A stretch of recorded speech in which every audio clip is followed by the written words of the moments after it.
ਪੰਜਾਬ ਦੀ ਧਰਤੀ ਹਮੇਸ਼ਾ ਤੋਂ ਹੀ ਧਰਮ, ਸ਼ਾਂਤੀ ਤੇ ਸੱਭਿਆਚਾਰ ਦੀ ਪ੍ਰਤੀਕ ਰਹੀ ਹੈ। ਪਰ ਪਿਛਲੇ ਕੁਝ ਸਾਲਾਂ 'ਚ ਧਰਮ ਦੇ ਨਾਲ ਜੁੜੀ ਪਵਿੱਤਰਤਾ ਨੂੰ ਜੋ ਠੇਸ ਪਹੁੰਚੀ ਹੈ, ਉਸਨੇ ਸਿਰਫ ਸਿੱਖ ਸੰਗਤ ਹੀ ਨਹੀਂ ਬਲਕਿ ਪੂਰੇ ਪੰਜਾਬ ਨੂੰ ਵੀ ਹਿਲਾ ਕੇ ਰੱਖ ਦਿੱਤਾ।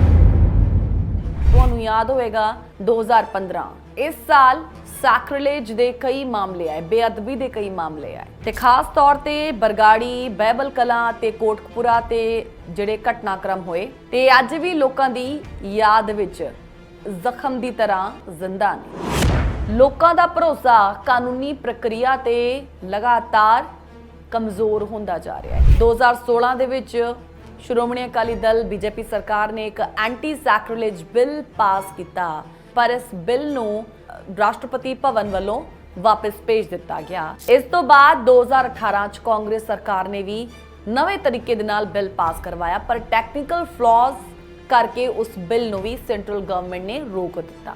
ਅੱਜ ਜਦੋਂ 2025 ਚ ਆਮ ਆਦਮੀ ਪਾਰਟੀ ਦੀ ਸਰਕਾਰ ਹੈ ਤੇ ਉਸਨੇ ਇੱਕ ਵਾਰ ਫੇਰ ਇਸ ਵਿਸ਼ੇ ਨੂੰ ਉਠਾਉਣ ਦੀ ਹਿੰਮਤ ਕੀਤੀ ਤੇ ਪੰਜਾਬ ਵਿਧਾਨ ਸਭਾ ਵਿੱਚ Punjab prevention of offence against Holi scripture bill 2025 ਇਹ ਪ੍ਰੈਜ਼ੈਂਟ ਕੀਤਾ ਗਿਆ, ਜਿੱਥੇ ਰੂਲਿੰਗ ਪਾਰਟੀ ਇਹਨੂੰ ਧਾਰਮਿਕ ਸੰਵੇਦਨਸ਼ੀਲ ਮੁੱਦੇ ਤੇ ਇੱਕ ਕੜਕ ਕਦਮ ਕਹਿ ਕੇ ਸਮਰਥਨ ਦਿੰਦੀ ਹੈ ਤੇ ਉੱਥੇ ਆਪੋਜੀਸ਼ਨ ਨੇ ਇਸ ਬਿੱਲ ਤੇ ਕਈ ਸਵਾਲ ਜਿਹੜੇ ਆ ਉਹ ਖੜੇ ਕੀਤੇ ਨੇ।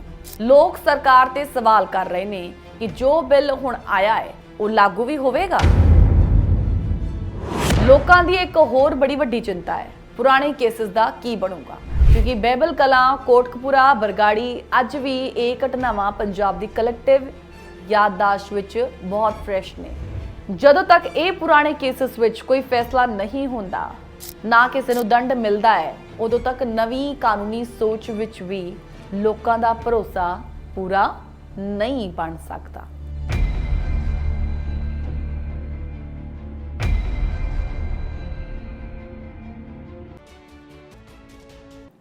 ਸਤਿ ਸ਼੍ਰੀ ਅਕਾਲ ਜੀ। ਅੱਜ ਦਾ ਮੁੱਦਾ ਦੇਖਦੇ ਹੋਏ ਸਾਰੇ ਦਰਸ਼ਕਾਂ ਦਾ ਮੈਂ ਗੀਤ ਬਹੁਤ-ਬਹੁਤ ਸਵਾਗਤ ਕਰਦੀ ਹਾਂ। ਪੰਜਾਬ ਦੀ ਧਰਤੀ ਹਮੇਸ਼ਾ ਤੋਂ ਹੀ ਧਰਮ, ਸ਼ਾਂਤੀ ਤੇ ਸੱਭਿਆਚਾਰ ਦੀ ਪ੍ਰਤੀਕ ਰਹੀ ਹੈ, ਪਰ ਪਿਛਲੇ ਕੁਝ ਸਾਲਾਂ 'ਚ ਧਰਮ ਦੇ ਨਾਲ ਜੁੜੀ ਪਵਿੱਤਰਤਾ ਨੂੰ ਜੋ ਠੇਸ ਪਹੁੰਚੀ ਹੈ ਜਾਂ ਪਹੁੰਚਾਈ ਗਈ ਹੈ, ਉਸਨੇ ਸਿਰਫ ਸਿੱਖ ਸੰਗਤ ਹੀ ਨਹੀਂ ਬਲਕਿ ਪੂਰੇ ਪੰਜਾਬ ਨੂੰ ਵੀ ਹਿਲਾ ਕੇ ਰੱਖ ਦਿੱਤਾ। ਤੁਹਾਨੂੰ ਯਾਦ ਹੋਵੇਗਾ 2015 ਇਸ ਸਾਲ ਸੈਕਰਿਲੇਜ ਦੇ ਕਈ ਮਾਮਲੇ ਆਏ, ਬੇਅਦਬੀ ਦੇ ਕਈ ਮਾਮਲੇ ਆਏ ਤੇ ਖਾਸ ਤੌਰ ਤੇ ਬਰਗਾੜੀ, ਬਹਿਬਲ ਕਲਾਂ ਤੇ ਕੋਟਕਪੂਰਾ ਤੇ ਜਿਹੜੇ ਘਟਨਾਕ੍ਰਮ ਹੋਏ ਤੇ ਅੱਜ ਵੀ ਲੋਕਾਂ ਦੀ ਯਾਦ ਵਿੱਚ ਜ਼ਖਮ ਦੀ ਤਰ੍ਹਾਂ ਜ਼ਿੰਦਾ ਨੇ। ਗੁਰੂ ਗ੍ਰੰਥ ਸਾਹਿਬ ਜੀ ਦੇ ਅੰਗ ਸੜਕਾਂ ਤੇ ਮਿਲਣਾ, ਲੋਕਾਂ ਵਿੱਚ ਗੁੱਸੇ ਦਾ ਲਾਵਾ ਜਿਹੜਾ ਆ ਉਹਦਾ ਭੜਕਣਾ ਤੇ ਪੁਲਿਸ ਫਾਇਰਿੰਗ ਵਿੱਚ 2 ਨਿਰਦੋਸ਼ ਸਿੱਖ ਨੌਜਵਾਨਾਂ ਦੀ ਮੌਤ, ਇਹ ਸਭ ਕੁਝ ਪੰਜਾਬ ਦੀ ਧਾਰਮਿਕ ਆਤਮਾ ਤੇ ਗਹਿਰਾ ਅਟੈਕ ਸੀ। ਉਸ ਸਮੇਂ ਦੀ ਸਰਕਾਰ ਨੇ ਕਈ ਕਮੇਟੀਆਂ ਬਣਾਈਆਂ, ਫਿਰ ਦਰਜ ਵੀ ਕੀਤੀਆਂ ਗਈਆਂ ਤੇ ਕਈ ਟਿੱਪਣੀਆਂ ਵੀ ਹੋਈਆਂ, ਪਰ ਅੱਜ ਤੱਕ ਕਈ ਮਾਮਲੇ ਨਾ ਤਾਂ ਕੋਰਟ ਵਿੱਚ ਮੁੱਕ ਸਕੇ ਆ ਤੇ ਨਾ ਕਿਸੇ ਨੂੰ ਕਿਸੇ ਤਰੀਕੇ ਦੀ ਕੋਈ ਸਜ਼ਾ ਮਿਲਦੀ ਹੋਈ ਨਜ਼ਰ ਆਈ ਹੈ। ਲੋਕਾਂ ਦਾ ਭਰੋਸਾ ਕਾਨੂੰਨੀ ਪ੍ਰਕਿਰਿਆ ਤੇ ਲਗਾਤਾਰ ਕਮਜ਼ੋਰ ਹੁੰਦਾ ਜਾ ਰਿਹਾ ਹੈ। ਕ੍ਰੈਡੀਬਿਲਿਟੀ ਜਿਹੜੀ ਆ ਉਹ ਟੁੱਟ ਰਹੀ ਆ, ਇਨਸਾਫ ਦੀ ਤਲਵਾਰ ਲਟਕ ਰਹੀ ਹੈ, ਪਰ ਫੈਸਲੇ ਦਾ ਇੰਤਜ਼ਾਰ ਕਦੀ ਖਤਮ ਨਹੀਂ ਹੋਇਆ। ਤੇ ਇਹ ਉਹ ਸਮਾਂ ਸੀ ਜਦੋਂ ਪੰਜਾਬ ਦੇ ਹਰ ਕਿਸੇ ਮਨੁੱਖ ਨੇ ਇਹੋ ਜਿਹਾ ਸੋਚਿਆ ਕਿ ਇਹ ਸਿਰਫ ਇੱਕ ਧਾਰਮਿਕ ਬੇਅਦਬੀ ਨਹੀਂ ਹੈ, ਇੱਕ ਕਾਨੂੰਨੀ ਕਮੀ ਹੈ ਜਿੱਥੇ ਕੜਕ ਤੇ ਸਰਵ ਧਰਮੀ ਕਾਨੂੰਨ ਦੀ ਬਹੁਤ ਜ਼ਿਆਦਾ ਲੋੜ ਹੈ। ਪਿਛਲੀ ਸਰਕਾਰਾਂ ਨੇ ਵੀ ਕੋਸ਼ਿਸ਼ਾਂ ਕੀਤੀਆਂ। 2016 ਦੇ ਵਿੱਚ ਸ਼੍ਰੋਮਣੀ ਅਕਾਲੀ ਦਲ ਬੀਜੇਪੀ ਸਰਕਾਰ ਨੇ ਇੱਕ ਐਂਟੀ ਸੈਕਰਿਲੇਜ ਬਿੱਲ ਪਾਸ ਕੀਤਾ ਜੋ ਸਿਰਫ ਗੁਰੂ ਗ੍ਰੰਥ ਸਾਹਿਬ ਦੇ ਬੇਅਦਬੀ ਨਾਲ ਸੰਬੰਧਿਤ ਸੀ, ਪਰ ਇਸ ਬਿੱਲ ਨੂੰ ਪ੍ਰੈਜ਼ੀਡੈਂਟ ਰਾਸ਼ਟਰਪਤੀ ਭਵਨ ਵੱਲੋਂ ਵਾਪਸ ਭੇਜ ਦਿੱਤਾ ਗਿਆ, ਕਹਿ ਕੇ ਕਿ ਇਹ ਸਿਰਫ ਇੱਕ ਧਰਮ ਨੂੰ ਕਵਰ ਕਰਦਾ ਹੈ, ਬਾਕੀ ਧਰਮਾਂ ਦੀ ਪਵਿੱਤਰਤਾ, ਬਾਕੀ ਧਰਮ ਦੀ ਪਵਿੱਤਰ ਗ੍ਰੰਥਾਂ ਦੀ ਰੱਖਿਆ ਵਿੱਚ ਕਮੀ ਛੱਡ ਦਿੰਦਾ ਹੈ। ਇਸ ਤੋਂ ਬਾਅਦ 2018 ਚ ਕਾਂਗਰਸ ਸਰਕਾਰ ਨੇ ਵੀ ਨਵੇਂ ਤਰੀਕੇ ਦੇ ਨਾਲ ਬਿੱਲ ਪਾਸ ਕਰਵਾਇਆ, ਪਰ ਟੈਕਨੀਕਲ ਫਲॉज ਕਰਕੇ ਉਸ ਬਿੱਲ ਨੂੰ ਵੀ ਸੈਂਟਰਲ ਗਵਰਨਮੈਂਟ ਨੇ ਰੋਕ ਦਿੱਤਾ ਤੇ ਇਹ ਦੋ ਫੇਲਡ ਅਟੈਂਪਟਸ ਸਰਕਾਰੀ ਨੀਅਤ ਤੇ ਵੀ ਸਵਾਲ ਖੜੇ ਕਰਦੇ ਰਹੇ ਤੇ ਇਸ ਗੱਲ ਦੀ ਉਹ ਕਹਿੰਦੇ ਨਾ ਤਾਕੀਦ ਕਰਦੇ ਨੇ ਕਿ ਕਾਨੂੰਨ ਬਣਨ ਦੀ ਸਿਰਫ ਕੋਸ਼ਿਸ਼ ਨਹੀਂ ਬਲਕਿ ਸੰਵੇਦਨਸ਼ੀਲ ਅਪਰੋਚ ਦੀ ਵੀ ਇੱਥੇ ਲੋੜ ਹੈ ਕਿਉਂਕਿ ਮਸਲਾ ਸੈਂਸਿਟਿਵ ਹੈ। ਅੱਜ ਜਦੋਂ 2025 ਚ ਆਮ ਆਦਮੀ ਪਾਰਟੀ ਦੀ ਸਰਕਾਰ ਹੈ ਤੇ ਉਸਨੇ ਇੱਕ ਵਾਰ ਫਿਰ ਇਸ ਵਿਸ਼ੇ ਨੂੰ ਉਠਾਉਣ ਦੀ ਹਿੰਮਤ ਕੀਤੀ ਤੇ ਪੰਜਾਬ ਵਿਧਾਨ ਸਭਾ ਵਿੱਚ Punjab prevention of offence against Holi scripture bill 2025 ਇਹ ਪ੍ਰੈਜ਼ੈਂਟ ਕੀਤਾ ਗਿਆ ਤਾਂ ਲੋਕਾਂ ਵਿੱਚ ਇੱਕ ਵਾਰ ਫਿਰ ਉਮੀਦ ਜਗੀ ਹੈ। ਇਹ ਬਿੱਲ ਸਿਰਫ ਇੱਕ ਧਰਮ ਤੱਕ ਸੀਮਿਤ ਨਹੀਂ ਬਲਕਿ ਗੁਰੂ ਗ੍ਰੰਥ ਸਾਹਿਬ ਜੀ ਦੇ ਕੁਰਾਨ ਸ਼ਰੀਫ, ਬਾਈਬਲ ਤੇ ਭਗਵਤ ਗੀਤਾ ਜਿਹੇ ਜਿਹੜੇ ਮੁੱਖ ਪਵਿੱਤਰ ਗ੍ਰੰਥ ਨੇ ਉਹਨਾਂ ਦੀ ਬੇਅਦਬੀ ਨੂੰ ਵੀ ਕਾਨੂੰਨੀ ਤੌਰ ਤੇ ਸੰਗੀਨ ਜੁਰਮ ਡਿਕਲੇਅਰ ਕਰਦਾ ਹੈ ਤੇ ਇਹ ਕਦਮ ਸਿਰਫ ਇੱਕ ਧਾਰਮਿਕ ਸੰਵੇਦਨਾ ਦੀ ਰੱਖਿਆ ਲਈ ਨਹੀਂ ਬਲਕਿ ਪੰਜਾਬ ਵਿੱਚ ਧਰਮਾਂ ਦੇ ਸਾਂਝੇ ਵਿਰਸੇ ਦੀ ਹਿਫਾਜ਼ਤ ਲਈ ਵੀ ਜ਼ਰੂਰੀ ਬਣ ਜਾਂਦਾ ਹੈ ਤੇ ਇਸ ਬਿੱਲ ਦੇ ਮੁਤਾਬਿਕ ਜੇ ਕਿਸੇ ਵਿਅਕਤੀ ਨੇ ਕਿਸੇ ਪਵਿੱਤਰ ਗ੍ਰੰਥ ਦੀ ਬੇਅਦਬੀ ਕੀਤੀ ਤੇ ਉਹਨੂੰ 10 ਸਾਲ ਤੋਂ ਲਾਈਫ ਇੰਪ੍ਰਿਜ਼ਨਮੈਂਟ ਤੱਕ ਦੀ ਸਜ਼ਾ ਹੋ ਸਕਦੀ ਹੈ ਤੇ 10 ਲੱਖ ਤੱਕ ਦਾ ਜੁਰਮਾਨਾ ਵੀ ਹੋ ਸਕਦਾ ਹੈ। ਬੇਅਦਬੀ ਦੀ ਕੋਸ਼ਿਸ਼ ਕਰਨਾ ਵੀ ਇਹ ਜਿਹੜਾ ਆ ਇਹਨੂੰ ਵੀ ਮੰਨਿਆ ਜਾਵੇਗਾ, ਬੁਰਾ ਹੀ ਮੰਨਿਆ ਜਾਵੇਗਾ। ਇਹਨੂੰ ਵੀ ਇੱਕ ਕਿਹਾ ਜਾਵੇਗਾ ਕਿ ਤੁਸੀਂ ਰੂਲ ਤੋੜਿਆ ਹੈ, ਤੁਸੀਂ ਲਾਅ ਤੋੜਿਆ ਹੈ ਤੇ ਇਹਦੇ ਵਿੱਚ ਵੀ 3 ਤੋਂ 5 ਸਾਲ ਦੀ ਸਜ਼ਾ ਤੇ 3 ਲੱਖ ਰੁਪਏ ਦਾ ਫਾਈਨ ਲੱਗੇਗਾ। ਬਿੱਲ 'ਚ ਬੇਅਦਬੀ ਦੀ ਵਿਆਖਿਆ ਬਹੁਤ ਹੀ ਵਿਸਤਾਰ ਦੇ ਨਾਲ ਕੀਤੀ ਗਈ ਹੈ, ਪੂਰੀ ਡਿਟੇਲਡ ਜਿਹੜੀ ਹੈ ਇਨਫੋਰਮੇਸ਼ਨ ਦਿੱਤੀ ਗਈ ਹੈ ਜਿਵੇਂ ਕਿ ਗ੍ਰੰਥਾਂ ਨੂੰ ਜਲਾਉਣਾ, ਉਹਨੂੰ ਫਾੜਨਾ, ਕਲੰਕਿਤ ਕਰਨਾ ਜਾਂ ਕਿਸੇ ਹੋਰ ਤਰੀਕੇ ਦੇ ਨਾਲ ਉਸ ਦੀ ਪਵਿੱਤਰਤਾ ਨੂੰ ਠੇਸ ਪਹੁੰਚਾਉਣਾ। ਇਸ ਬਿੱਲ ਦੇ ਪੇਸ਼ ਹੋਣ ਤੋਂ ਬਾਅਦ ਲੋਕਾਂ ਦੇ ਵਿੱਚ ਇੱਕ ਵੱਖਰੀ ਤਰੀਕੇ ਦੀ ਕਹੀਏ ਨਾ ਇੱਕ ਹੋਪ ਨਜ਼ਰ ਆਈ। ਕਈ ਲੋਕ ਇਹਨੂੰ ਦੇਰ ਦੇ ਨਾਲ ਆਇਆ ਹੋਇਆ ਇਨਸਾਫ ਕਹਿ ਰਹੇ ਨੇ ਜਦੋਂ ਕਿ ਕਈ ਹੋਰ ਕਹਿੰਦੇ ਨੇ ਕਿ ਇਹ ਸਿਰਫ ਇੱਕ ਪੋਲੀਟੀਕਲ ਸਿੰਬੋਲਿਜ਼ਮ ਹੈ।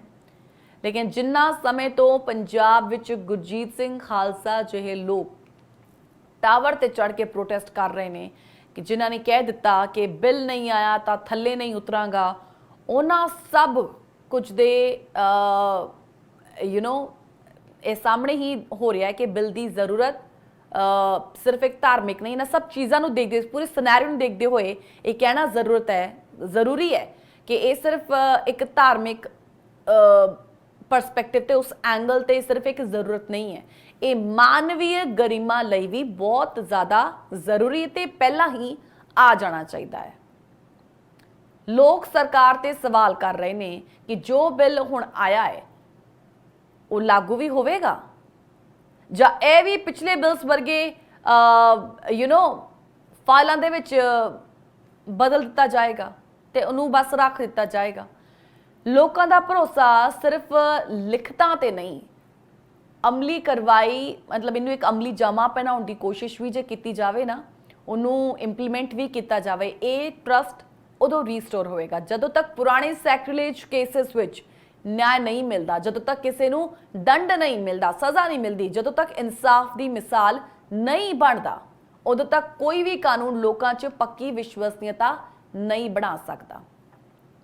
ਫਟਾਫਟ ਤੋਂ ਅਸੀਂ ਤੁਹਾਨੂੰ ਦਿਖਾ ਦਿੰਨੇ ਆ ਕਿ ਇਸ ਬਿੱਲ ਨੂੰ ਲੈ ਕੇ ਪੰਜਾਬ ਵਿਧਾਨ ਸਭਾ ਵਿੱਚ ਕੀ ਹੋਇਆ ਹੈ, ਆਪੋਜੀਸ਼ਨ ਵੱਲੋਂ ਕੀ ਕੁਝ ਕਿਹਾ ਗਿਆ ਆ, ਪੰਜਾਬ ਸੀਐਮ ਭਗਵੰਤ ਮਾਨ ਵੱਲੋਂ ਕੀ ਕੁਝ ਕੀਤਾ ਗਿਆ ਕਿਉਂਕਿ ਬਿੱਲ ਪਾਸ ਨਹੀਂ ਹੋਇਆ ਤੇ ਇਹਨੂੰ ਸਿਲੈਕਸ਼ਨ ਕਮੇਟੀ ਦੇ ਵਿੱਚ ਭੇਜ ਦਿੱਤਾ ਗਿਆ ਆ ਤੇ 6 ਮਹੀਨੇ ਤੱਕ ਇਹਦੇ ਵਿੱਚ ਫਿਰ ਦੁਬਾਰਾ ਕੁਝ ਇਨਫੋਰਮੇਸ਼ਨਸ ਕੁਝ ਜਿਹੜੀ ਕਹੀਏ ਨਾ ਜੋੜੀਆਂ ਜਾਣਗੀਆਂ, ਲਾਈਨਾਂ ਜੋੜੀਆਂ ਜਾਣਗੀਆਂ ਐਂਡ ਦੈਨ ਪਬਲਿਕ ਸਜੈਸ਼ਨ ਵੀ ਮੰਗਿਆ ਗਿਆ ਹੈ ਤੇ ਪਬਲਿਕ ਸਜੈਸ਼ਨਸ ਤੋਂ ਬਾਅਦ ਕੀ ਕੁਝ ਇਹਦੇ ਤੇ ਡਿਵੈਲਪਮੈਂਟਸ ਹੋਣਗੀਆਂ ਉਸ ਤੋਂ ਬਾਅਦ ਜਾ ਕੇ ਇਹ ਦੁਬਾਰਾ ਪੇਸ਼ ਕੀਤਾ ਜਾਵੇਗਾ, ਇਹਨੂੰ ਪਾਸ ਕੀਤਾ ਜਾਵੇਗਾ, ਉਹ ਦੇਖਣਾ ਹੋਵੇਗਾ। ਫਿਲਹਾਲ ਤੇ ਅਪਡੇਟ ਇਹ ਹੈ ਕਿ ਇਹਨੂੰ ਸਿਲੈਕਸ਼ਨ ਕਮੇਟੀ ਭੇਜ ਦਿੱਤਾ ਗਿਆ ਹੈ ਆਫਟਰ 6 ਮੰਥ ਦੁਬਾਰਾ ਇੱਥੇ ਕੰਮ ਕੀਤਾ ਜਾਵੇਗਾ। ਵਿਧਾਨ ਸਭਾ 'ਚ ਕੀ ਕੁਝ ਹੋਇਆ ਆਓ ਇੱਕ ਨਜ਼ਰ ਮਾਰਦੇ ਹਾਂ।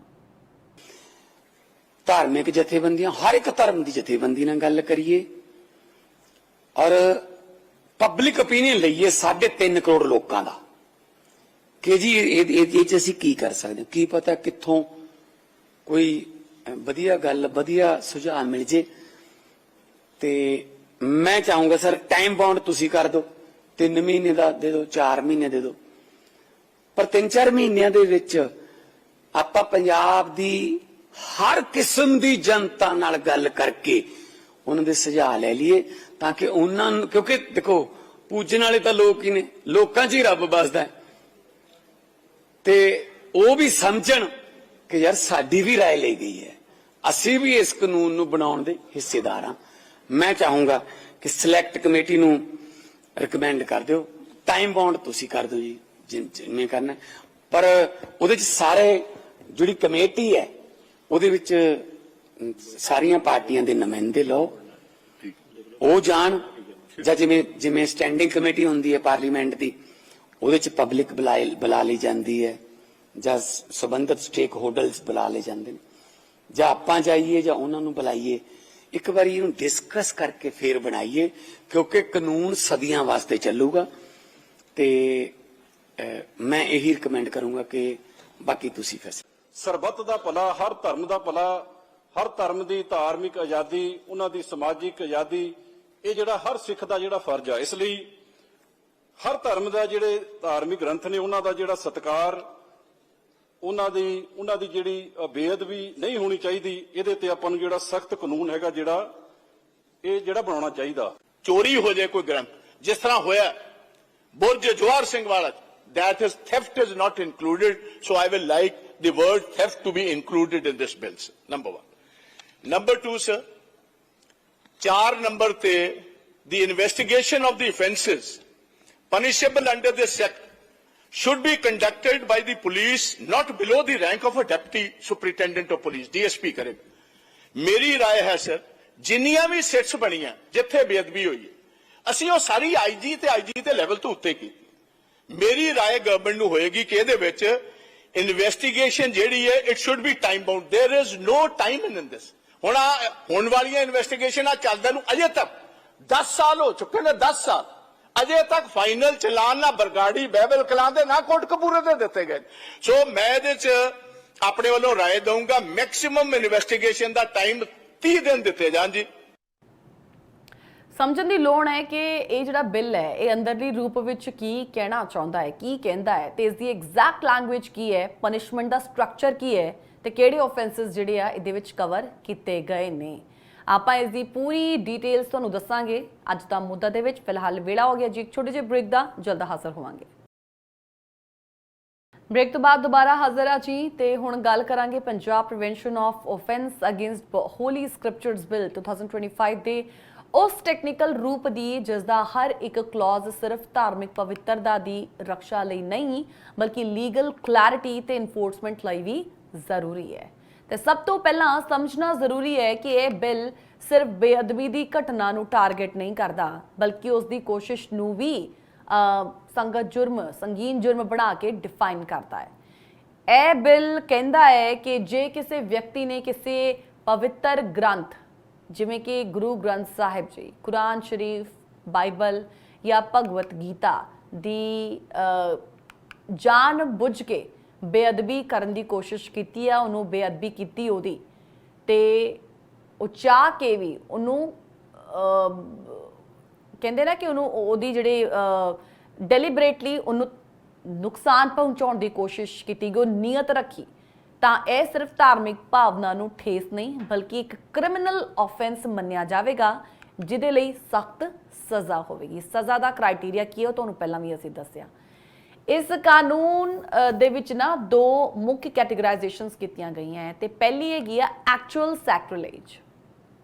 ਐਕਚੁਅਲ ਸੈਕ੍ਰਿਲੇਜ ਜਿੱਥੇ ਕਿਸੇ ਵੀ ਪਵਿੱਤਰ ਗ੍ਰੰਥ ਨੂੰ ਜਲਾਉਣਾ, ਉਹਨੂੰ ਫਾੜਨਾ ਜਾਂ ਕਿਸੇ ਤਰੀਕੇ ਦੇ ਨਾਲ ਫਿਜ਼ੀਕਲ डिसरिस्पेक्ट करना शामिल है।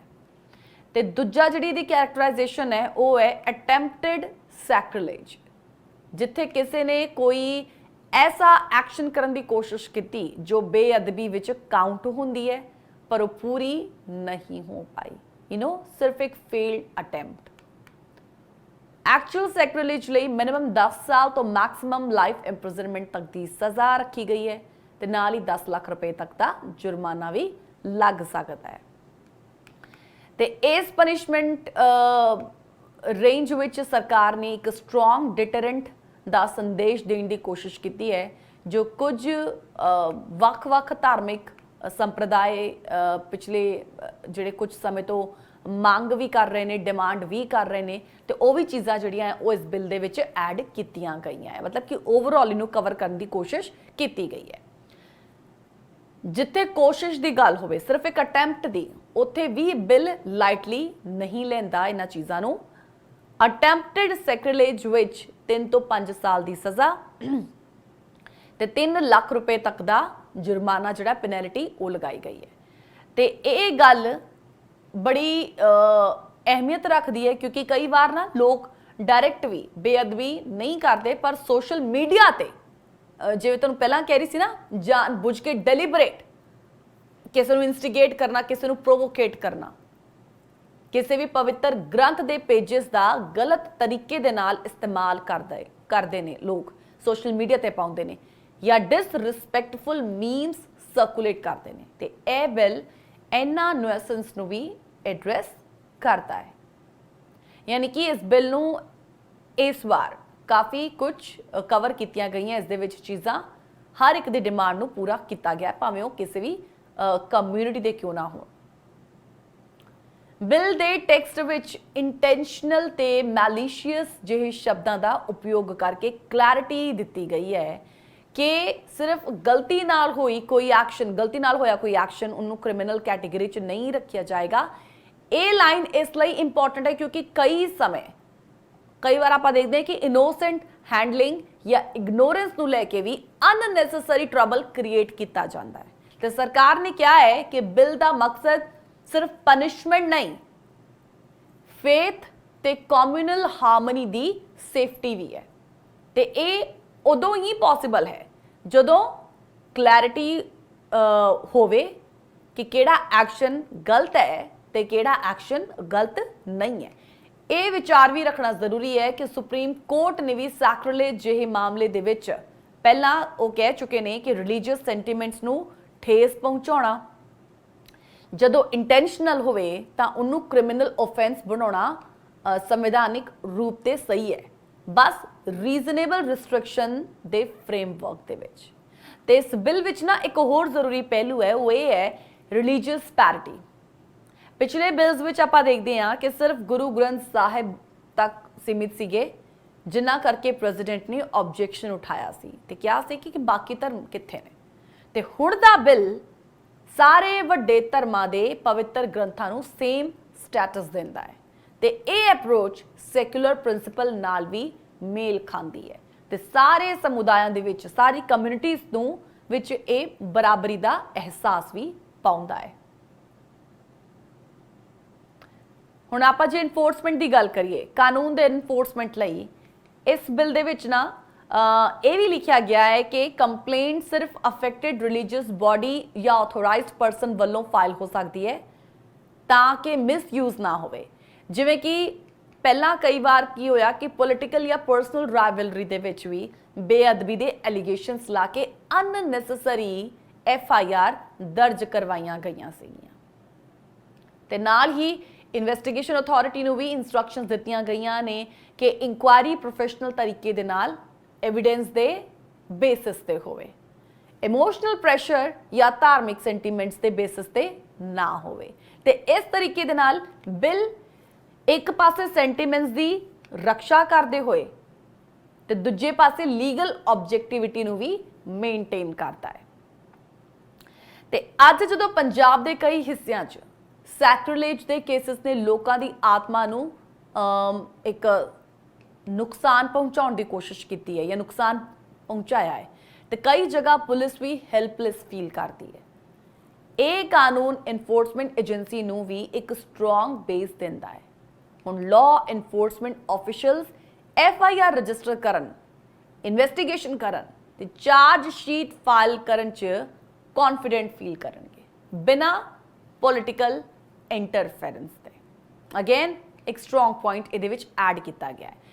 ਪਰ ਨਾ ਇਸ ਬਿੱਲ ਨੂੰ ਇਹ ਵੀ ਐਕਸੈਪਟ ਕਰਨਾ ਪਵੇਗਾ ਕਿ ਇੰਪਲੀਮੈਂਟੇਸ਼ਨ ਦੇ ਗਰਾਊਂਡ ਲੈਵਲ ਤੇ ਚੈਲੰਜਸ ਹੋਣਗੇ।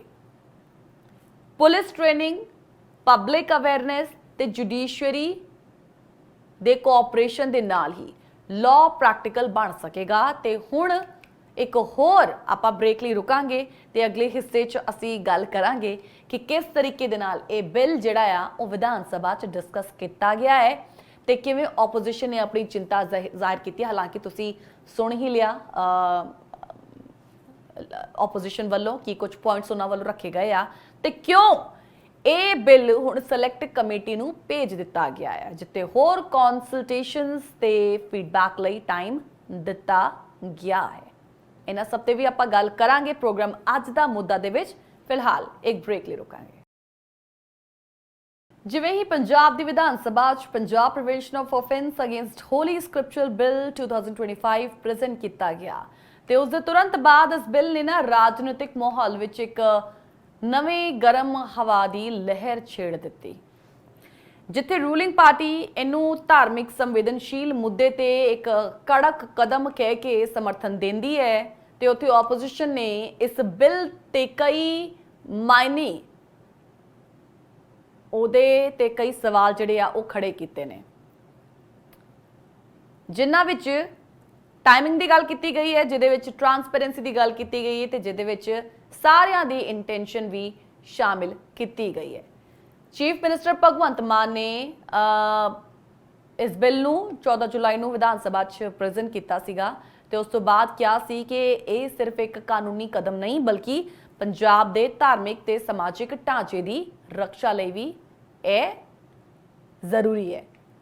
ਤੇ ਉਹਨਾਂ ਨੇ ਦੱਸਿਆ ਸੀ ਕਿ ਪਿਛਲੇ ਕਈ ਸਾਲਾਂ ਤੋਂ ਸਿੱਖ ਸੰਗਤ ਤੇ ਹੋਰ ਧਾਰਮਿਕ ਸਮੁਦਾਇ ਇਸ ਗੱਲ ਨੂੰ ਲੈ ਕੇ ਹਰਟ ਫੀਲ ਕਰਦੇ ਨੇ ਕਿ ਬੇਅਦਬੀ ਦੇ ਮਾਮਲੇ ਸਿਰਫ ਸਿੰਬਲ ਬਣ ਕੇ ਰਹਿ ਗਏ ਨੇ, ਜਸਟਿਸ ਕਿਤੇ ਵੀ ਸਾਨੂੰ ਨਜ਼ਰ ਨਹੀਂ ਆਉਂਦਾ। ਇਹ ਗੱਲ ਵਾਰ-ਵਾਰ ਰੂਲਿੰਗ ਪਾਰਟੀ ਵੱਲੋਂ ਕੀਤੀ ਗਈ ਹੈ। ਪਰ ਜਦੋਂ ਇਹ ਬਿੱਲ ਪੇਸ਼ ਹੋਇਆ ਤਾਂ ਆਪੋਜੀਸ਼ਨ ਲੀਡਰ ਪ੍ਰਤਾਪ ਸਿੰਘ ਬਾਜਵਾ, ਸੁਣਿਆ ਤੁਸੀਂ ਉਹਨਾਂ ਨੂੰ, ਉਹਨਾਂ ਨੇ ਨਾ all of sudden in a fraction of second objection ਉਠਾ ਕੇ ਇਹ ਡਰਾਫਟ ਐਮਐਲਏਸ ਨੂੰ ਸਿਰਫ ਕੁਝ ਮਿੰਟਸ ਪਹਿਲਾਂ ਹੀ ਮਿਲਿਆ ਹੈ, ਇਹ ਕਹਿ ਕੇ ਉਹਨਾਂ ਨੇ ਗੱਲ ਆਪਣੀ ਮੁਕਾਈ ਤੇ ਇਹ ਵੀ ਕਿਹਾ ਕਿ ਪ੍ਰੋਪਰ ਪਾਰਲੀਮੈਂਟਰੀ ਪ੍ਰੋਸੀਜਰ ਨੂੰ ਫੋਲੋ ਨਹੀਂ ਕੀਤਾ ਗਿਆ ਹੈ। ਤੇ ਉਹਨਾਂ ਨੇ ਇਹ ਵੀ ਕਿਹਾ ਕਿ ਇੰਨਾ ਸੈਂਸਿਟਿਵ ਲੈਜਿਸਲੇਸ਼ਨ ਲਈ ਪ੍ਰਾਇਰ ਕੰਸਲਟੇਸ਼ਨ ਹੋਣੀ ਚਾਹੀਦੀ ਸੀ, ਖਾਸ ਤੌਰ ਤੇ ਧਾਰਮਿਕ ਬਾਡੀਜ਼, ਲੀਗਲ ਐਕਸਪਰਟਸ ਤੇ ਸਿਵਲ ਸੁਸਾਇਟੀ ਦੇ ਨਾਲ। ਇਹ ਗੱਲ ਉਹਨਾਂ ਵੱਲੋਂ ਕੀਤੀ ਗਈ ਹੈ। ਹੁਣ ਪੰਜਾਬ ਕਾਂਗਰਸ ਪ੍ਰੈਜ਼ੀਡੈਂਟ ਅਮਰਿੰਦਰ ਸਿੰਘ ਵੜਿੰਗ ਨੇ ਵੀ ਇਸ ਬਿੱਲ ਨੂੰ ਇੱਕ ਪੋਲੀਟੀਕਲ ਸਟੰਟ ਕਰਾਰ ਦਿੱਤਾ ਹੈ। ਉਹਨਾਂ ਦਾ ਕਹਿਣਾ ਸੀ ਕਿ ਜਦੋਂ 2016 ਤੇ 2018 ਦੇ ਵਿੱਚ ਸੈਕਰੇਜ ਦੇ ਖਿਲਾਫ ਬਿਲਸ ਪਾਸ ਹੋਏ ਸਨ ਤਾਂ ਉਦੋਂ ਦੇ ਮੁੱਖ ਆਪੋਜੀਸ਼ਨ ਨੇ ਟੈਕਨੀਕਲ ਫਲॉज ਦਾ ਹਵਾਲਾ ਦੇ ਕੇ ਪ੍ਰੈਜ਼ੀਡੈਂਟ ਤੋਂ ਇਹਨੂੰ ਵਾਪਸ ਕਰਵਾ ਦਿੱਤਾ ਤੇ ਅੱਜ ਜਦੋਂ ਸੇਮ ਪੈਟਰਨ ਦੇ ਵਿੱਚ ਇੱਕ ਵੱਡਾ ਬਿੱਲ ਲੈ ਕੇ ਆਏ ਆ ਤੇ ਉਹ ਵੀ ਬਿਨਾਂ ਗਰਾਊਂਡ ਵਰਕ ਦੇ, ਤਾਂ ਸਮਝਿਆ ਜਾ ਸਕਦਾ ਹੈ ਕਿ ਇਹ ਸਿਰਫ ਲੋਕਾਂ ਨੂੰ ਇਮੋਸ਼ਨਲ ਲੈਵਲ ਤੇ ਟੱਚ ਕਰਕੇ ਵੋਟ ਬੈਂਕ ਸੰਭਾਲਣ ਦੀ ਕੋਸ਼ਿਸ਼ ਕੀਤੀ ਜਾ ਰਹੀ ਹੈ। ਉਸ ਤੋਂ ਬਾਅਦ ਆਪਾਂ ਸਾਧ ਦੀ ਗੱਲ ਕਰੀਏ, ਸ਼੍ਰੋਮਣੀ ਅਕਾਲੀ ਦਲ ਦੀ ਗੱਲ ਕਰੀਏ, ਉਹਨਾਂ ਨੇ ਵੀ ਇਸ ਬਿੱਲ ਤੇ ਇੱਕ ਮਿਕਸਡ ਜਿਹਾ ਰਿਐਕਸ਼ਨ ਦਿੱਤਾ ਹੈ। ਹਾਲਾਂਕਿ ਪਾਰਟੀ ਨੇ ਇਸ ਬਿੱਲ ਦੇ ਜਿਹੜਾ ਇੱਕ ਕਹੀਏ ਨਾ ਇੱਕ ਮੂਲ ਉਦੇਸ਼ ਆ, ਜਿਹੜਾ ਮੇਨ ਏਮ ਹੈ, ਉਹਨੂੰ ਸਪੋਰਟ ਜ਼ਰੂਰ ਕੀਤਾ ਹੈ, ਪਰ ਉਹਨਾਂ ਨੇ ਵੀ ਕਲੈਰਿਟੀ ਮੰਗੀ ਹੈ ਕਿ ਇੰਪਲੀਮੈਂਟੇਸ਼ਨ ਕਿਵੇਂ ਹੋਏਗਾ ਤੇ ਕੀ ਸਰਕਾਰ ਇਸ ਬਿੱਲ ਨੂੰ ਪਿਛਲੇ ਪੈਂਡਿੰਗ ਕੇਸਿਸ ਨਾਲ ਜੋੜ ਕੇ ਰੀਅਲ ਜਸਟਿਸ ਵੀ ਦੇਗੀ ਜਾਂ ਸਿਰਫ ਇਹ ਸਿੰਬੋਲਿਕ ਲਾਅ ਬਣ ਕੇ ਰਹਿ ਜਾਊਗਾ। ਤੇ ਇਹਨਾਂ ਸਾਰੇ এনवायरमेंट ਦੇ ਵਿੱਚ ਵਿਧਾਨ ਸਭਾ ਦੇ ਵਿੱਚ ਲਗਭਗ 3.5 ਘੰਟਿਆਂ ਤੱਕ ਡਿਬੇਟ ਡਿਸਕਸ਼ਨ ਹੋਈ, ਜਿੱਥੇ ਰੂਲਿੰਗ ਤੇ ਆਪੋਜੀਸ਼ਨ ਦੋਨਾਂ ਵੱਲੋਂ ਹੀ ਇੱਕ ਭਾਰੀ ਆਰਗੂਮੈਂਟਸ ਹੋਏ ਤੇ ਇਸ ਡਿਬੇਟ ਤੋਂ ਬਾਅਦ ਯੂਨੈਨਿਮਸ ਰੈਜ਼ੋਲੂਸ਼ਨ ਪਾਸ ਕਰਕੇ ਇਸ ਬਿੱਲ ਨੂੰ ਭੇਜ ਦਿੱਤਾ ਗਿਆ ਸਿਲੈਕਟ ਕਮੇਟੀ, ਜਿੱਥੇ ਹੋਰ ਜਿਹੜੀਆਂ ਆ ਉਹ ਚਿੰਤਾਵਾਂ ਇੱਕ ਚਿੰਤਾਵਾਂ ਦੇ ਨਾਲ ਨਾਲ ਕਹੀਏ ਨਾ ਇੱਕ ਚਿੰਤਨ ਕਰਨਾ, ਇੰਟਰੋਸਪੈਕਸ਼ਨ, ਅਮੈਂਡਮੈਂਟ ਸੁਜੈਸ਼ਨਸ ਤੇ ਪਬਲਿਕ ਕੰਸਲਟੇਸ਼ਨ ਤੇ ਧਾਰਮਿਕ ਬਾਡੀਜ਼ ਦੇ ਨਾਲ ਡਿਸਕਸ਼ਨ ਕਰਨ ਦੇ ਲਈ 6 ਮਹੀਨੇ ਦਾ ਟਾਈਮ ਰੱਖਿਆ ਗਿਆ ਹੈ, ਜੋ ਪਹਿਲਾਂ 4 ਮਹੀਨੇ ਪ੍ਰਪੋਜ਼ ਹੋਇਆ ਸੀ। ਤੇ ਇਸ ਸੈਲੈਕਟ ਕਮੇਟੀ ਦੇ ਵਿੱਚ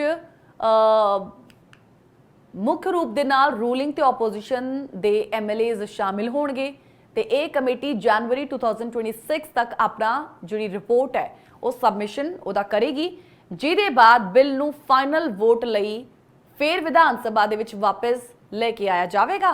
ਤੇ ਇਸ ਪ੍ਰੋਸੈਸ ਦਾ ਮਕਸਦ ਇਹ ਹੈ ਕਿ ਕੋਈ ਵੀ ਸੈਂਸਿਟਿਵ ਕਲੌਜ਼ ਜਾਂ ਲੂਜ਼ਲੀ ਡਿਫਾਈਨਡ ਸ਼ਬਦ ਫਿਊਚਰ ਵਿੱਚ ਮਿਸਯੂਜ਼ ਨਾ ਹੋ ਸਕੇ।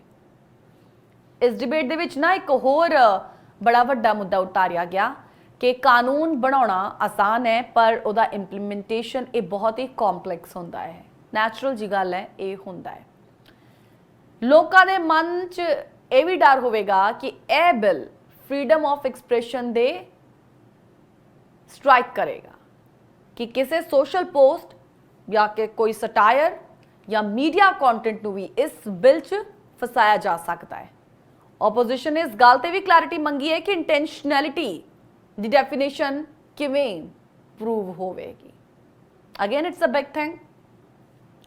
ਕੁਝ ਐਮਐਲਏਜ਼ ਨੇ ਇਹ ਵੀ ਕਿਹਾ ਕਿ ਅਗਰ ਸਰਕਾਰ ਅਸਲ ਦੇ ਵਿੱਚ ਸਿੰਸੀਅਰ ਹੈ ਤਾਂ ਉਹ ਬੈਬਲ ਕਲਾਂ, ਬਰਗਾੜੀ ਤੇ ਕੋਟਕਪੂਰਾ ਜਿਹੇ ਪੁਰਾਣੇ ਮਾਮਲੇ ਜਿੱਥੇ FIR ਹੋ ਚੁੱਕੀਆਂ ਹੈ ਉਹਨਾਂ 'ਚ ਇਮੀਡੀਏਟ ਪ੍ਰੋਗਰੈਸ ਦਿਖਾਵੇ। ਸਿਰਫ ਨਵਾਂ ਬਿੱਲ ਪਾਸ ਕਰਨਾ,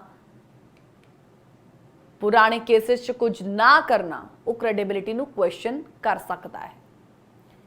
ਰੂਲਿੰਗ ਪਾਰਟੀ ਨੇ ਆਪੋਜੀਸ਼ਨ ਦੇ ਕੁਐਸਚਨਸ ਨੂੰ ਲਾਈਟਲੀ ਨਹੀਂ ਲਿਆ ਤੇ CM ਮਾਨ ਸਾਹਿਬ ਨੇ ਵਿਚਾਰ ਰੱਖਿਆ ਕਿ ਇਸ ਬਿੱਲ ਨੂੰ ਓਨਲੀ ਆਫਟਰ ਵਾਈਡਰ ਕੰਸਲਟੇਸ਼ਨ ਪਾਸ ਕੀਤਾ ਜਾਵੇਗਾ ਤਾਂ ਕਿ ਇਹ ਪ੍ਰੈਜ਼ੀਡੈਂਟ ਲੈਵਲ ਤੇ ਰਿਜੈਕਟ ਨਾ ਹੋਵੇ।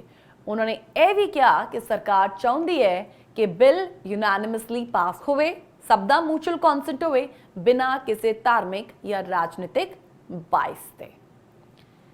ਇਸ ਪੋਲੀਟੀਕਲ ਕੰਟੈਕਸਟ 'ਚ ਇਹ ਸਮਝਣਾ ਜ਼ਰੂਰੀ ਹੈ ਕਿ ਲਾਅ ਮੇਕਿੰਗ ਸਿਰਫ ਡਰਾਫਟਿੰਗ ਤੱਕ ਸੀਮਿਤ ਨਹੀਂ ਹੁੰਦੀ, ਉਸ ਦੇ ਲੀਗਲ ਸਟਰੈਂਥ, ਉਹਦੀ ਇਨਫੋਰਸੇਬਿਲਿਟੀ ਤੇ ਸੋਸ਼ਲ ਐਕਸੈਪਟੈਂਸ ਵੀ ਉਨੀ ਹੀ ਇੰਪੋਰਟੈਂਟ ਹੈ। ਤੇ ਅੱਜ ਤੱਕ ਜਿੰਨਾ ਵੀ ਸੈਕ੍ਰਿਲੇਜ ਦੇ ਕਾਨੂੰਨੀ ਅਟੈਂਪਟਸ ਹੋਏ ਨੇ ਉਹ ਜਾਂ ਤਾਂ ਫਾਈਲ 'ਚ ਅਟਕ ਕੇ ਰਹਿ ਗਏ ਜਾਂ ਟੈਕਨੀਕਲ ਗਰਾਊਂਡਸ 'ਚ ਫੇਲ ਹੋਏ।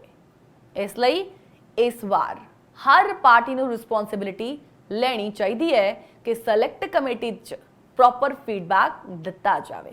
ਇਮੋਸ਼ਨਲ ਨੈਰੇਟਿਵ ਨੂੰ ਛੱਡ ਕੇ ਪ੍ਰੈਕਟੀਕਲ ਲਾਅ ਮੇਕਿੰਗ ਨੂੰ ਇੰਪੋਰਟੈਂਸ ਦਿੱਤੀ ਜਾਵੇ ਤੇ ਪੰਜਾਬ ਦੇ ਧਾਰਮਿਕ ਜਗਤ ਨੂੰ ਇੱਕ ਮਜ਼ਬੂਤ ਕਾਨੂੰਨੀ ਫਰੇਮਵਰਕ ਮਿਲੇ। ਜ਼ਰੂਰੀ ਆ ਕਿ ਜਦੋਂ ਅੱਜ ਆਪਾਂ ਇਸ ਪੂਰੇ ਬਿੱਲ ਦੀ ਡਰਾਫਟਿੰਗ ਨੂੰ ਸਮਝਣ ਦੀ ਕੋਸ਼ਿਸ਼ ਕਰ ਰਹੇ ਹਾਂ, ਪਾਰਲੀਮੈਂਟ ਦੇ ਵਿੱਚ ਕੀ ਕੁਝ ਹੋਇਆ ਉਹਨੂੰ ਸਮਝਣ ਦੀ ਕੋਸ਼ਿਸ਼ ਕਰ ਰਹੇ ਹਾਂ। ਹੁਣ ਜਿਸ ਕਰਕੇ ਇਸ ਬਿੱਲ ਨੂੰ ਸੈਲੈਕਟ ਕਮੇਟੀ ਵੱਲ ਭੇਜਿਆ ਗਿਆ ਹੈ ਉਸ ਦੇ ਵਿੱਚ ਮੇਨ ਗੱਲ ਇਹ ਵੀ ਹੈ ਕਿ ਪਬਲਿਕ ਦਾ ਇੱਕ ਕਹੀਏ ਨਾ ਉਹਨਾਂ ਦਾ ਵੀ ਇੱਕ ਸੁਜੈਸ਼ਨ ਜਿਹੜਾ ਉਹ ਮਾਇਨੇ ਰੱਖਦਾ ਆ। ਤੇ ਇੱਕ ਬ੍ਰੇਕ ਲਈ ਰੁਕਦੇ ਆ ਤੇ ਬ੍ਰੇਕ ਦੇ ਤੇ ਜਦੋਂ ਵਾਪਸ ਆਵਾਂਗੇ ਤੇ ਉਸ ਹਿੱਸੇ 'ਚ ਅਸੀਂ ਗੱਲ ਕਰਾਂਗੇ ਕਿ ਇਹ ਬਿੱਲ ਗਰਾਊਂਡ ਲੈਵਲ ਤੇ ਕਿਵੇਂ ਲਾਗੂ ਹੋ ਸਕਦਾ ਹੈ, ਕੀ ਲੋਕਾਂ ਦੀ ਅਸਲੀ ਚਿੰਤਾ ਹੈ ਤੇ ਇੰਪਲੀਮੈਂਟੇਸ਼ਨ ਦੇ ਚੈਲੰਜਸ ਕਿਹੜੇ ਨੇ। ਇੱਕ ਛੋਟਾ ਜਿਹਾ ਬ੍ਰੇਕ, ਜਲਦ ਹਾਜ਼ਰ ਹੋਵਾਂਗੇ। ਬ੍ਰੇਕ ਤੋਂ ਬਾਅਦ ਇੱਕ ਵਾਰ ਫਿਰ ਤੁਹਾਡੇ ਸਾਰਿਆਂ ਦਾ ਸਵਾਗਤ ਕਰਦੇ ਹਾਂ ਪ੍ਰੋਗਰਾਮ ਅੱਜ ਦਾ ਮੁੱਦਾ ਦੇ ਵਿੱਚ। ਤੇ ਅੱਜ ਤੱਕ ਅਸੀਂ ਸਮਝਿਆ ਕਿ ਪੰਜਾਬ ਐਂਟੀ ਸੈਕ੍ਰਿਲੇਜ ਬਿੱਲ 2025 ਕਿਵੇਂ ਬਣਾਇਆ ਗਿਆ, ਕੀ ਪ੍ਰੋਵੀਜ਼ਨਸ ਨੇ ਤੇ ਕੀ ਪੋਲੀਟੀਕਲ ਹਲਚਲ ਉਸ ਚਾਰੇ ਪਾਸੇ ਹੋਈ ਹੈ। ਪਰ ਸਭ ਤੋਂ ਇੰਪੋਰਟੈਂਟ ਸਵਾਲ ਹੁਣ ਆਇਆ ਹੈ ਕਿ ਲੋਕਾਂ ਦੇ ਮਨ 'ਚ ਇਸ ਬਿੱਲ ਨੂੰ ਲੈ ਕੇ ਕੀ ਹੈ। ਕੀ ਇਹ ਬਿੱਲ ਸਿਰਫ ਇੱਕ ਪੇਪਰ ਡਾਕੂਮੈਂਟਸ ਬਣ ਕੇ ਰਹਿ ਜਾਊਗਾ ਜਾਂ ਇਹ ਜ਼ਮੀਨ ਤੇ ਅਸਰ ਚ ਲਿਆਇਆ ਜਾਵੇਗਾ। ਪੰਜਾਬ ਦੀ ਧਰਤੀ ਤੇ ਸੈਕ੍ਰਿਲੇਜ ਸਿਰਫ ਇੱਕ ਇਮੋਸ਼ਨਲ ਮੁੱਦਾ ਨਹੀਂ ਹੈ, ਇਹ ਕਿਤੇ ਨਾ ਕਿਤੇ ਪੰਜਾਬ ਦੇ ਹਰ ਪਰਿਵਾਰ, ਹਰ ਧਾਰਮਿਕ ਵਿਅਕਤੀ ਦੀ ਇੱਕ ਆਸਥਾ, ਉਹਦੇ ਮਾਨ ਤੇ ਉਹਦੀ ਆਤਮਾ ਦਾ ਸਵਾਲ ਹੈ। ਮਾਨ ਤੇ ਆਤਮਾ ਦਾ ਸਵਾਲ ਹੈ। ਇਸ ਬਿੱਲ ਦੇ ਬਹੁਤ ਇਸ ਬਿੱਲ ਨੂੰ ਲੈ ਕੇ ਬਹੁਤ ਸਾਰੇ ਲੋਕਾਂ ਦੇ ਵਿੱਚ ਇੱਕ ਉਮੀਦ ਜਗੀ ਹੈ ਕਿ ਹੁਣ ਕੁਝ ਤਾਂ ਬਦਲੇਗਾ।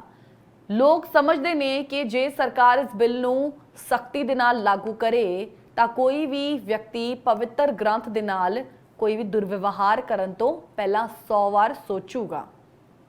ਪਰ ਇਸ ਦੇ ਨਾਲ ਹੀ ਇੱਕ ਗਹਿਰੀ ਚਿੰਤਾ ਵੀ ਸਾਹਮਣੇ ਆਉਂਦੀ ਹੈ ਕਿ ਇਹ ਬਿੱਲ ਦਾ ਮਿਸਯੂਜ਼ ਹੋ ਸਕਦਾ ਹੈ, ਕਿ ਕਿਸੇ ਵਿਅਕਤੀ ਨੂੰ ਸਿਰਫ ਪਰਸਨਲ ਵੈਂਡੇਟਾ, ਪੋਲੀਟੀਕਲ ਰਾਈਵਲਰੀ ਜਾਂ ਫਿਰ ਇਮੋਸ਼ਨਲ ਮੈਨੀਪੂਲੇਸ਼ਨ ਦੇ ਚੱਲਦੇ ਫਾਲਸ ਕੰਪਲੇਂਟ 'ਚ ਫਸਾਇਆ ਜਾ ਸਕਦਾ ਹੈ। ਹੋ ਸਕਦਾ ਹੈ ਐਵੇਂ। ਇਹ ਬੜਾ ਆਮ ਜਿਹਾ ਸਵਾਲ ਹੈ ਪਰ ਇੰਪੋਰਟੈਂਟ ਹੈ। ਜਿਵੇਂ ਪਹਿਲਾਂ ਵੀ ਨਾ ਕਈ ਕੇਸਿਸ 'ਚ ਦੇਖਿਆ ਗਿਆ ਕਿ ਸੋਸ਼ਲ ਮੀਡੀਆ ਤੇ ਕਿਸੇ ਇੱਕ ਫੋਟੋ ਜਾਂ ਜੋਕ ਨੂੰ ਲੈ ਕੇ ਵੀ ਧਾਰਮਿਕ ਸੈਂਟੀਮੈਂਟਸ ਨੂੰ ਠੇਸ ਪਹੁੰਚਾਉਣ ਦੀ ਕੋਸ਼ਿਸ਼ ਕੀਤੀ ਸੀ ਤੇ ਐਲੀਗੇਸ਼ਨਸ ਲਾ ਦਿੱਤੇ ਜਾਂਦੇ ਨੇ ਤੇ ਇਹ ਮਿਸਯੂਜ਼ ਦਾ ਡਰ ਵੀ ਇਕੁਅਲੀ ਇੱਕ ਰੀਅਲ ਮੈਟਰ ਹੈ। ਇਸ ਬਿੱਲ ਦੇ ਵਿੱਚ ਨਾ ਹਾਲਾਂਕਿ ਇੰਟੈਂਸ਼ਨਲ ਸੈਕ੍ਰਿਲੇਜ ਤੇ ਮੈਲੀਸ਼ੀਅਸ ਇੰਟੈਂਟ ਜਿਹੇ ਸ਼ਬਦ ਲਿਖੇ ਗਏ ਨੇ, ਪਰ ਲੀਗਲ ਸਿਸਟਮ 'ਚ ਇਹ ਪ੍ਰੂਵ ਕਰਨਾ ਆਸਾਨ ਨਹੀਂ ਹੁੰਦਾ। ਪੁਲਿਸ ਤੇ ਜੁਡੀਸ਼ਰੀ ਤੇ ਜੋ ਪ੍ਰੈਸ਼ਰ ਹੁੰਦਾ ਹੈ ਉਸ 'ਚ ਕਈ ਵਾਰ ਇਨੋਸੈਂਟ ਲੋਕ ਵੀ ਸਸਪੈਕਟ ਬਣ ਕੇ ਰਹਿ ਜਾਂਦੇ ਨੇ, ਪ੍ਰੋਬ 'ਚ ਫਸ ਜਾਂਦੇ ਨੇ ਤੇ ਇਸ ਲਈ ਜ਼ਰੂਰੀ ਆ ਕਿ ਇੰਪਲੀਮੈਂਟੇਸ਼ਨ ਦੇ ਹਰ ਕਦਮ ਤੇ ਸਟ੍ਰਿਕਟ ਗਾਈਡਲਾਈਨਸ ਹੋਣ ਤੇ ਹਰ ਕੇਸ 'ਚ ਆਬਜੈਕਟਿਵ ਇਨਵੈਸਟੀਗੇਸ਼ਨ ਹੋਵੇ, ਨਾ ਕਿ ਇਮੋਸ਼ਨਲ ਰਿਐਕਸ਼ਨ, ਕਿਉਂਕਿ ਇਸੇ ਇਮੋਸ਼ਨਲ ਰਿਐਕਸ਼ਨ ਦੇ ਵਿੱਚ ਤੋਂ ਬਾਅਦ ਕਾਫੀ ਕੁਝ ਹੋ ਜਾਂਦਾ ਹੈ ਜੋ ਕਿ ਹੋਣਾ ਚਾਹੀਦਾ ਨਹੀਂ ਹੈ। ਲੋਕਾਂ ਦੀ ਇੱਕ ਹੋਰ ਬੜੀ ਵੱਡੀ ਚਿੰਤਾ ਹੈ ਪੁਰਾਣੇ ਕੇਸਿਸ ਦਾ ਕੀ ਬਣੂਗਾ, ਕਿਉਂਕਿ ਬਹਿਬਲ ਕਲਾਂ, ਕੋਟਕਪੂਰਾ, ਬਰਗਾੜੀ ਅੱਜ ਵੀ ਇਹ ਘਟਨਾਵਾਂ ਪੰਜਾਬ ਦੀ ਕਲੈਕਟਿਵ ਯਾਦਦਾਸ਼ਤ ਵਿੱਚ ਬਹੁਤ ਫਰੈਸ਼ ਨੇ। ਜਦੋਂ ਨਵਾਂ ਬਿੱਲ ਪਾਸ ਹੋ ਰਿਹਾ ਹੈ ਤਾਂ ਸਰਕਾਰ ਤੇ ਇਹੋ ਜਿਹਾ ਮੋਰਲ ਆਬਲੀਗੇਸ਼ਨ ਹੁੰਦਾ ਹੈ ਕਿ ਉਹ ਪੁਰਾਣੇ ਕੇਸਿਸ 'ਚ ਵੀ ਤੇਜ਼ੀ ਦੇ ਨਾਲ ਐਕਸ਼ਨ ਲਵੇ। ਨਵਾਂ ਕਾਨੂੰਨ ਤਾਂ ਫਿਊਚਰ ਹੈਲਪ ਕਰੇਗਾ, ਪਰ ਪਾਸਟ ਦੇ ਜ਼ਖਮ ਸਿਰਫ ਇਨਸਾਫ ਨਾਲ ਹੀ ਭਰ ਸਕਦੇ ਨੇ। ਜਦੋਂ ਤੱਕ ਉਹਨਾਂ ਦੇ ਵਿੱਚ ਕੁਝ ਨਹੀਂ ਨਾ ਹੋਵੇਗਾ, ਲੋਕਾਂ ਦੇ ਇੰਟੈਂਸ਼ਨਸ, ਲੋਕਾਂ ਦੇ ਸਵਾਲ ਐਜ਼ ਇਟ ਇਜ਼ ਰਹਿਣਗੇ। ਜਦੋਂ ਤੱਕ ਇਹ ਪੁਰਾਣੇ ਕੇਸਿਸ ਵਿੱਚ ਕੋਈ ਫੈਸਲਾ ਨਹੀਂ ਹੁੰਦਾ, ਨਾ ਕਿਸੇ ਨੂੰ ਦੰਡ ਮਿਲਦਾ ਹੈ, ਉਦੋਂ ਤੱਕ ਨਵੀਂ ਕਾਨੂੰਨੀ ਸੋਚ ਵਿੱਚ ਵੀ ਲੋਕਾਂ ਦਾ ਭਰੋਸਾ ਪੂਰਾ ਨਹੀਂ ਬਣ ਸਕਦਾ। ਤੇ ਇਹ ਸਮਝਣਾ ਜ਼ਰੂਰੀ ਹੈ ਕਿ ਕਾਨੂੰਨ ਸਿਰਫ ਪਨਿਸ਼ਮੈਂਟ ਲਈ ਨਹੀਂ ਹੈ, ਪ੍ਰੀਵੈਂਸ਼ਨ ਲਈ ਵੀ ਹੁੰਦਾ ਹੈ। ਇਸ ਬਿੱਲ ਦਾ ਅਸਲੀ ਅਸਰ ਉਦੋਂ ਹੀ ਮੰਨਿਆ ਜਾਵੇਗਾ ਜਦੋਂ ਧਾਰਮਿਕ ਬਾਡੀਜ਼, ਐਜੂਕੇਸ਼ਨ ਸਿਸਟਮ, ਮੀਡੀਆ ਤੇ ਸੋਸ਼ਲ ਆਰਗੇਨਾਈਜੇਸ਼ਨ ਇਕੱਠੇ ਹੋ ਕੇ ਲੋਕਾਂ 'ਚ ਅਵੇਅਰਨੈਸ ਫੈਲਾਉਣ। ਜਿਵੇਂ ਅਸੀਂ ਰੋਡ ਸੇਫਟੀ ਜਾਂ এনवायरमेंट ਦੇ ਮੁੱਦੇ 'ਚ ਪਬਲਿਕ ਕੈਂਪੇਨਸ ਕਰਦੇ ਹਾਂ, ਉਸੇ ਤਰੀਕੇ ਦੇ ਨਾਲ ਇਹ ਵੀ ਸਮਝਣਾ ਜ਼ਰੂਰੀ ਹੈ ਕਿ ਧਾਰਮਿਕ ਟੈਕਸਟ ਦੀ ਰਿਸਪੈਕਟ ਸਿਰਫ ਧਰਮ ਦੇ ਨਾਂ ਤੇ ਨਹੀਂ, ਬਲਕਿ ਸਮਾਜਿਕ ਏਕਤਾ ਤੇ ਮਿਊਚੁਅਲ ਰਿਸਪੈਕਟ ਲਈ ਵੀ ਜ਼ਰੂਰੀ ਹੈ। ਹਰ ਇੱਕ ਦੀ ਰਿਸਪੈਕਟ ਕਰਨਾ, ਹਰ ਕਮਿਊਨਿਟੀ ਦੀ, ਉਹਨਾਂ ਦੇ ਕਲਚਰ ਦੀ, ਉਹਨਾਂ ਦੇ ਧਾਰਮਿਕ ਗ੍ਰੰਥਾਂ ਦੀ।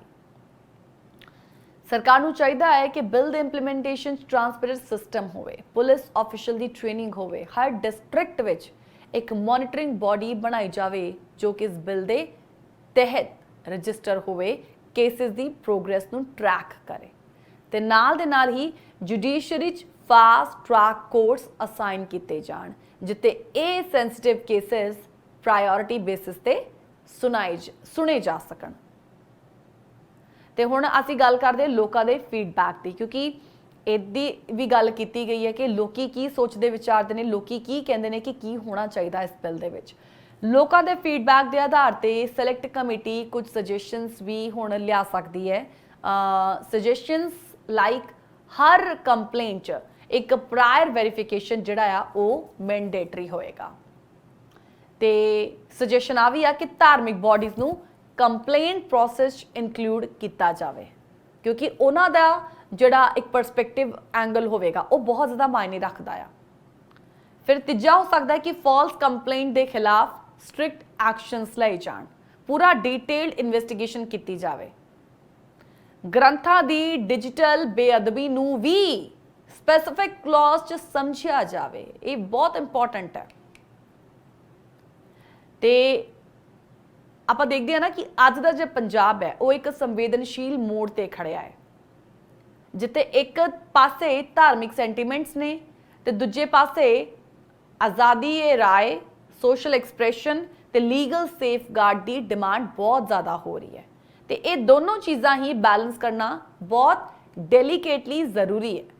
ਤੇ ਸਰਕਾਰ ਨੂੰ ਇਮੋਸ਼ਨਲ ਨੈਰੇਟਿਵ ਦੇ ਨਾਲ ਕਨਸਟੀਟਿਊਸ਼ਨਲ ਸਪਿਰਿਟ ਨੂੰ ਵੀ ਧਿਆਨ ਵਿੱਚ ਰੱਖਣਾ ਪਵੇਗਾ। ਤੇ ਐਟ ਦੀ ਐਂਡ ਇਹ ਕਹਿਣਾ ਗਲਤ ਨਹੀਂ ਹੋਏਗਾ ਕਿ ਇਹ ਬਿੱਲ ਇੱਕ ਕਦਮ ਹੈ, ਪਰ ਸਿਰਫ ਕਦਮ ਕਾਫੀ ਨਹੀਂ ਆ। ਇਨਸਾਨ ਦੇ ਭਰੋਸੇ ਦੀ ਬਹਾਲੀ ਸਿਰਫ ਲਿਖਤ ਦੇ ਨਾਲ ਨਹੀਂ, ਐਕਸ਼ਨ ਦੇ ਨਾਲ ਵੀ ਹੋਵੇਗੀ। ਪੰਜਾਬ ਦੇ ਲੋਕ ਅੱਜ ਵੀ ਵੇਟ ਕਰ ਰਹੇ ਨੇ ਕਿ ਨਾ ਕੇਵਲ ਕਾਨੂੰਨ ਦਾ ਵੇਟ ਕਰ ਰਹੇ ਨੇ, ਪਰ ਇਨਸਾਫ ਦਾ ਵੀ ਵੇਟ ਕਰ ਰਹੇ ਨੇ। ਇਨਸਾਫ ਪੁਰਾਣੇ ਕੇਸਿਸ ਨੂੰ ਲੈ ਕੇ, ਕਿ ਉਹਨਾਂ ਕੇਸਿਸ ਨੂੰ ਲੈ ਕੇ ਇਨਸਾਫ ਜਿਹੜਾ ਆ ਉਹ ਕਦੋਂ ਮਿਲੇਗਾ, ਕਿਉਂਕਿ ਇਹ ਜਿਹੜੀ 3 ਜਗ੍ਹਾਵਾਂ ਦੀ ਆਪਾਂ ਗੱਲ ਕਰ ਰਹੇ ਹਾਂ ਉਹਨਾਂ 'ਚ ਜੋ ਬੇਅਦਬੀ ਦੇ ਕੇਸਿਸ ਆਏ ਸੀਗੇ, ਉਸ ਤੋਂ ਬਾਅਦ ਬਹੁਤ ਜ਼ਿਆਦਾ ਬਵਾਲ ਹੋਇਆ ਸੀ। ਤੁਹਾਨੂੰ ਯਾਦ ਹੋਵੇਗਾ ਜਦੋਂ 2014-15 ਦੀ ਗੱਲ ਹੈ, ਜਦੋਂ ਇਹ ਸਭ ਚੀਜ਼ਾਂ ਹੋਈਆਂ ਸੀਗੀਆਂ, ਇਹ ਜਦੋਂ ਵੱਡੇ ਇਹ ਬਹੁਤ ਬੁਰਾ ਐਕਸ਼ਨ ਕਿਸ ਦੇ ਵੱਲੋਂ ਜਦੋਂ ਕੀਤਾ ਗਿਆ ਸੀਗਾ, ਤੇ ਉਦੋਂ ਕਈ ਡਿਬੇਟਸ ਹੋਈਆਂ, ਕਈ ਡਿਸਕਸ਼ਨਸ ਹੋਈਆਂ ਤੇ ਕਈ ਦੰਗੇ ਫਸਾਦ ਵੀ ਹੋਏ।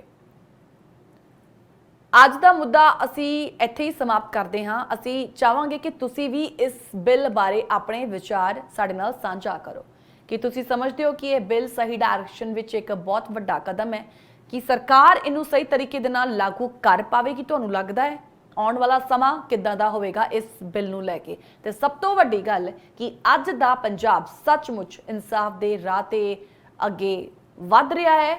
ਇਹ ਡਾਇਰੈਕਸ਼ਨ ਇਹਨੂੰ ਕਿੱਥੇ ਲੈ ਕੇ ਜਾ ਰਹੀ ਹੈ? ਆਪਣਾ ਫੀਡਬੈਕ ਦੇਣ ਦੇ ਲਈ ਤੁਸੀਂ ਸਾਨੂੰ info@justbroadcasting.com ਜਾਂ geet@justbroadcasting.com ਤੇ ਮੇਲ ਕਰ ਸਕਦੇ ਹੋ। ਤੁਹਾਡੇ ਫੀਡਬੈਕ ਦਾ ਮੈਨੂੰ ਇੰਤਜ਼ਾਰ ਰਹੇਗਾ। ਅੱਜ ਦੇ ਲਈ ਫਿਲਹਾਲ ਇੰਨਾ ਹੀ। ਕੱਲ ਨਵੇਂ ਮੁੱਦੇ ਦੇ ਨਾਲ ਹਾਜ਼ਰ ਹੋਵਾਂਗੇ। ਤਦ ਤੱਕ ਲਈ ਸਤਿ ਸ਼੍ਰੀ ਅਕਾਲ।